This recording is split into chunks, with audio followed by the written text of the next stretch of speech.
Assalamualaikum warahmatullahi wabarakatuh. Perkenalkan, nama saya Rianti, NIM 21 2017 213. Di sini saya akan menjelaskan tentang contoh-contoh harta, akun harta. Yang pertama, kas, artinya tunai atau dibayar secara langsung tanpa berutang. Namun kas memiliki arti yang lebih luas lagi dalam akuntansi. Kas merupakan salah satu kelompok aset yang sifatnya paling liquid atau lancar. Semakin besar nominalnya, maka semakin besar liquid. Yang kedua, surat berharga. Surat berharga adalah sebuah dokumen yang memiliki nilai uang yang diakui dan dilindungi oleh hukum untuk kepentingan transaksi, perdagangan, pembayaran. Yang ketiga, wesel tagih. Merupakan wesel yang dapat ditagih kepada perusahaan lain yang memiliki utang kepada perusahaan kita. Dengan kata lain, wesel tagih ini adalah dokumen piutang yang dikeluarkan oleh pihak perusahaan lain yang belum bisa membayar pada saat penyerahan barang terjadi. Yang keempat, piutang. Piutang adalah hak milik kita yang masih ada di tangan orang atau pihak lain, baik berupa uang atau penjualan yang belum dibayar lunas. Yang kelima, persediaan barang dagang.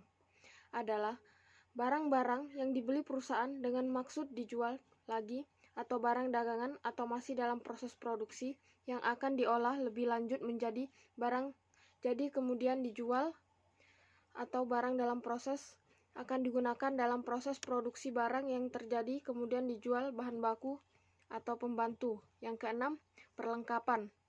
Adalah barang-barang yang dimiliki perusahaan yang bersifat habis dipakai ataupun bisa dipakai berulang-ulang yang dibentuknya relatif kecil dan pada umumnya bertujuan untuk melengkapi kebutuhan bisnis perusahaan. Yang ke-8, penyertaan atau investasi adalah penanaman aset atau dana yang dilakukan oleh sebuah perusahaan atau perorangan untuk jangka waktu tertentu demi memperoleh imbal balik yang lebih besar di masa depan. Yang ke-9, harta tetap.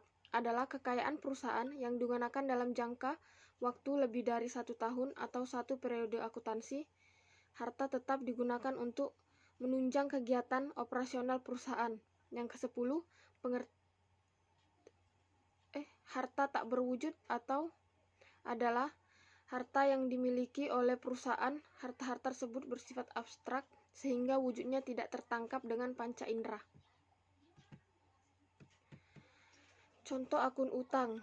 Utang lancar dibagi menjadi 4. Yang pertama, wesel bayar. Wesel bayar adalah suatu janji tertulis tanpa syarat yang ditandatangani oleh seorang untuk membayar sejumlah uang tertentu pada saat tanggal yang telah ditetapkan dalam wesel bayar tersebut. Yang kedua, hutang usaha. Hutang usaha adalah bagian dari kewajiban lancar yang berasal dari operasional perusahaan.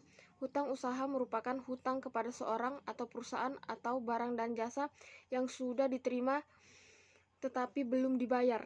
Yang ketiga, biaya yang masih harus dibayar adalah biaya tersebut sudah merupakan kewajiban perusahaan untuk membayarnya namun belum dibayarkan oleh perusahaan. Yang keempat, pendapatan diterima di muka.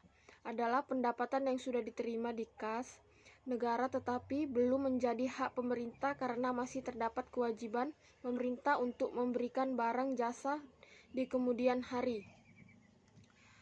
Utang jangka panjang terbagi menjadi 3. Yang pertama, utang bank. Hutang bank adalah hutang yang timbul sebagai akibat pinjaman yang diberikan oleh bank kepada perusahaan.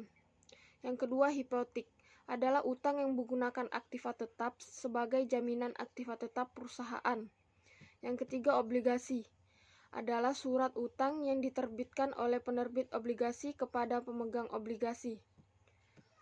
Utang lain-lain terdiri dari yang pertama, utang kepada direksi atau pemegang saham. Adalah seorang atau badan hukum yang secara sah memiliki satu atau lebih saham pada perusahaan. Para pemegang saham adalah pemilik dari perusahaan tersebut. Akun modal.